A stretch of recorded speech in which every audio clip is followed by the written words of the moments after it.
All right, in this video, I'm going to share with you tips about getting a job in Dubai.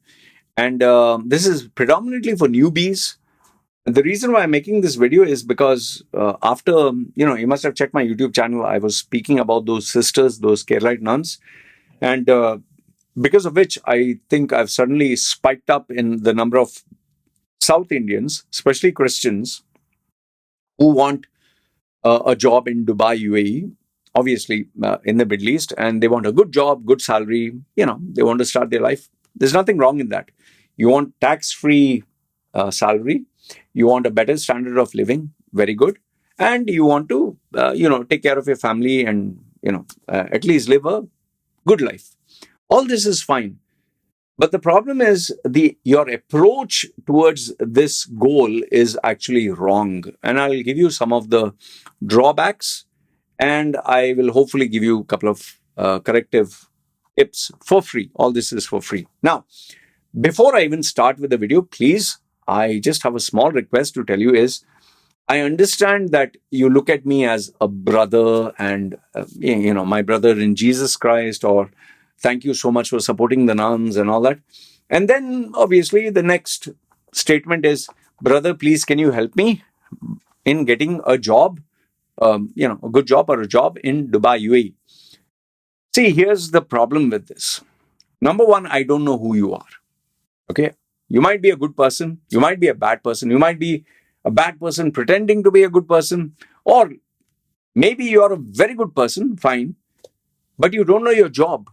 Maybe you're not skilled enough. Maybe you're lazy. Maybe your skills don't match what the market was. I don't know you. So when you're asking me, please, can you refer me to your contacts? A contact that I have a relationship with 15, 20 years. I'm going to call him up and tell him, see, listen, can you check this person's profile? And then he'll ask me, do you know this person? I'll say no. Have you had any experience with this person? No.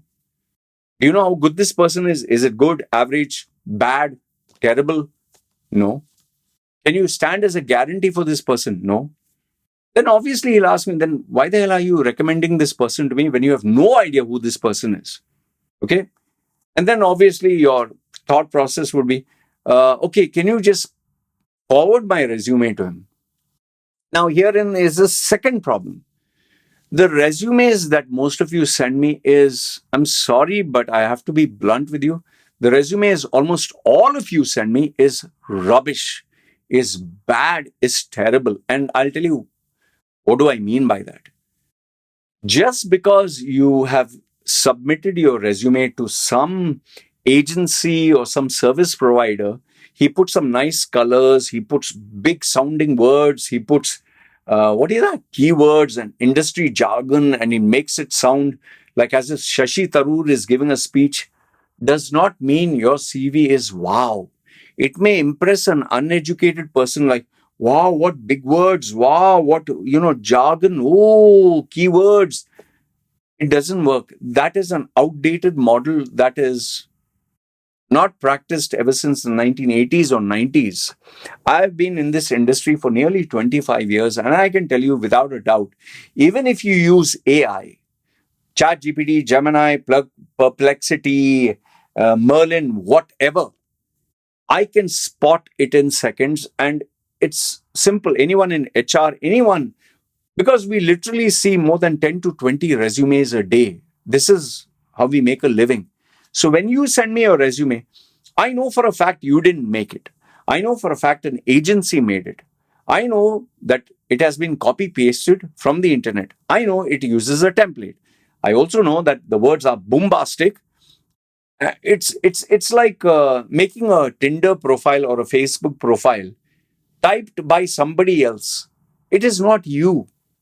So when your resume is not you, you are a very simple person, you speak a very simple language, and you're not aggressive, but your resume is very aggressive and it has bombastic language. So it's like you're advertising caviar, okay? But you're giving me, dry fish. You understand? It's like you're advertising premium quality food, but then you give me kanji with salt, Eh, See, please, I'm not trying to mock you, but if you're going to present a resume, it has to match your personality, number one. Number two is you're putting everything that you have done right from the day you completed your college. You put everything. I know admin, I know logistics, I know marketing, I know sales, I know this, I know that.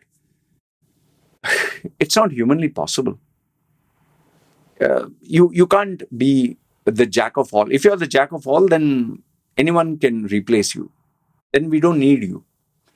And look, please stop putting what you want. Please stop putting what you're good at.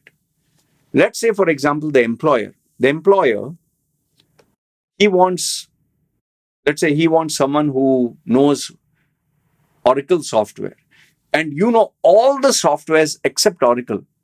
He's not going to give you the job. It is like a customer. It is like me. For example, I'm a customer. I come to your restaurant and I say, I'm looking for something delicious to eat. Okay. But it should be strictly vegetarian. Okay. And you tell me, sir, would you like chicken? We make good chicken. I say, no, I don't want that. So would you like beef? No. Pork? No. Fish? No. You give me all the dishes you're good at, but I just want vegetarian. So what is the point? So please, if what the employer wants you don't have, he's not going to employ you. And if you mention in your CV 10 things which are not of his interest, he's not going to read your CV. And if in your 10 things, one thing is interesting, but you have placed it in the fourth, fifth, or 10th line, he's not going to search which part of the CV is what I want.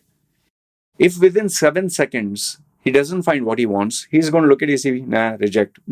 And that also, if your CV is copy pasted. Then, another problem that I've seen with your approach, please don't take it in the wrong way, but this, please, brother, help me, brother, and some people are even worse, please help me, brother, and, begging and sob story. And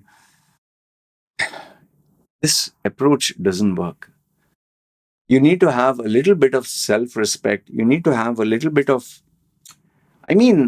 don't, like grovel and please give me a job. I understand that you're going through maybe financial problems, maybe you're going through tough times, but nobody wants to hear your sob story. Nobody cares. Look, I can give you bullshit and tell you, yeah, send me your CV. I'll give it to all my top contacts. I don't want to lie to you. At the same time, I don't want to mislead you. Some of you have even said, please, can you get me a job?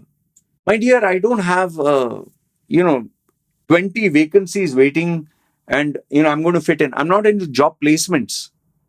Nobody is into job placements unless, of course, it is his company. If it is his company, then he has a vacancy which he can decide whom to put. And if it is a volume-based task, let's say a factory or laborers or construction or some, low-skill work where they need 100 carpenters, 200 electricians and 40 whatever, say for example, nurses, fine. There someone can pre-qualify you and give you the job. But let me warn you here, there are many fraudsters, scammers, and people who will take undue advantage of your vulnerability. Okay? And I'm not one of them. I do not give false promises. I do not state what I cannot do, and I do not sell hope. So please, when you're asking me, please, can you help me get a job? I don't have jobs. I don't have jobs waiting. And even if, let's assume, and then you say, introduce me to a contact. I cannot introduce a contact who I personally know for 20 years, who's a rich guy, powerful guy, whatever, and introduce him to someone whom I've never met. Look, for example, I don't know you. You may be a good guy. You may be a good woman. You may be pure of heart. But maybe you're psychotic. Maybe you're a lazy bum. Maybe you're an average worker.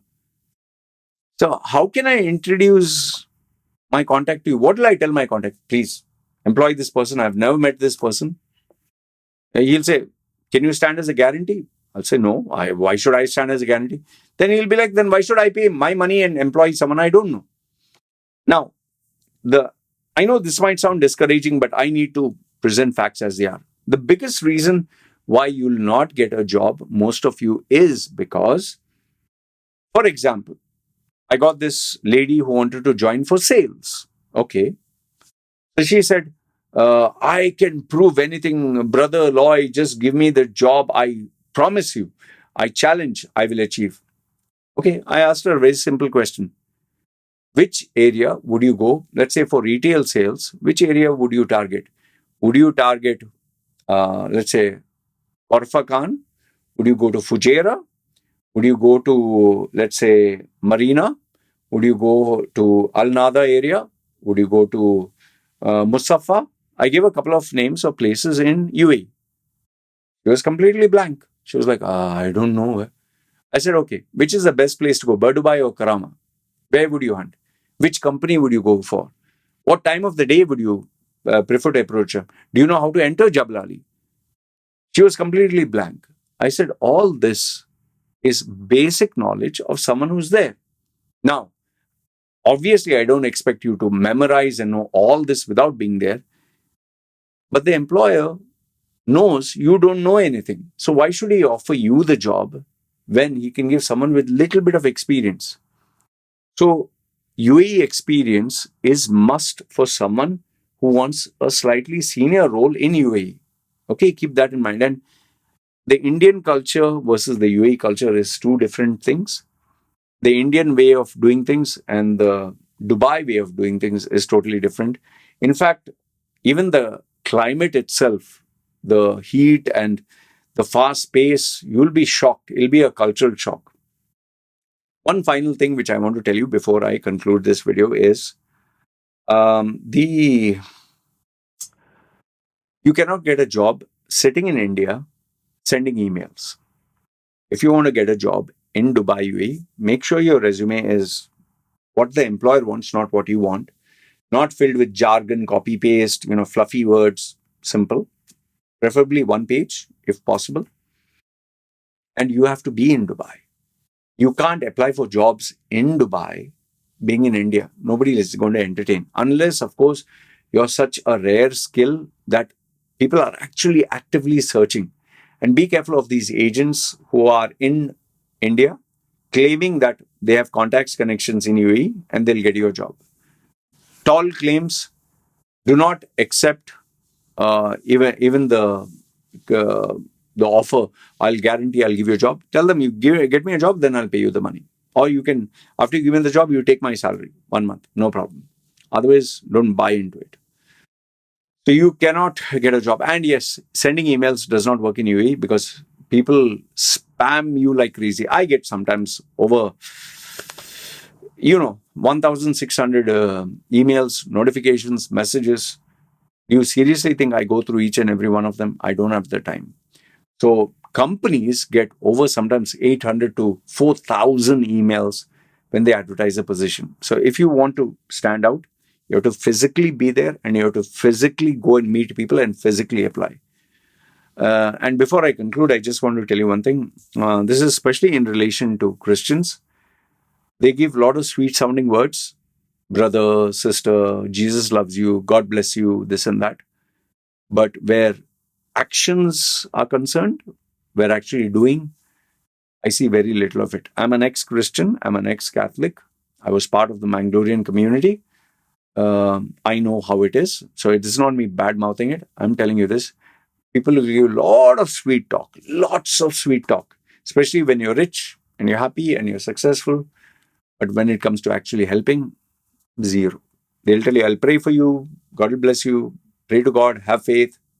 Nobody's going to help you. Okay. So I hope these tips help you. And if in case, I know people are, can you tell me which template or which... my answer to this is, which company you're applying for, find out who's your contact there, ask him to send his CV to you, look at what works, make your CV based on what the job requirement wants, send it back to him and ask him, is this okay if I apply? He'll tell you what to correct, what to change, what not to change. And then That's the only way. I know it's a long shot. I know there's effort. You'll be like, I don't have any contact. I don't know which company. Either you go that route if you want it for free, or if you want a professional, then you have to pay big amount of money. And my services are not cheap. I'm sorry. I target certain individuals with certain, earning capacity. Or that's why you can go to loymachedo.com and check my rates. It's $237 even just to talk to me. So that's my pricing. But if you go for someone who's cheaper, they will, I'm sorry to say, but they'll give you copy paste stuff from the internet. It'll look nice, very attractive CV, great colors, big sounding words. It's not going to work out. All right. I speak with 40 years experience of having lived there, 2, 3 generations worth of friends who have been there from the 1970s or earlier than that. So I know how it works in the UAE market, and I make a living doing that. So I hope this gave you some bit of value, because I see a lot of you genuinely wanting jobs. Any questions, comment down below. That kind of interaction is for free, but if you need one-to-one, I charge. And I'm not trying to discourage you. Please feel free, send me a message. I will definitely, be polite. I will ask you to send me your resume. And if I can give you anything for free in terms of tips and tricks here and there, I'll do it. Giving you a guaranteed reference, guaranteed interview, guaranteed contact, that I will not do. But if someone does ask for your resume, let's say, if someone calls me, hey, Loy, do you know somebody in accounts? Do you have some CVs? I'll forward whatever is there in my database. That much I can promise you, but no guarantees in terms of jobs here. So hope this added value. Feel free, comment down below. And if anyone of you has any extra tips, please do mention it. This is me signing off. You guys take care. Yalla, bye.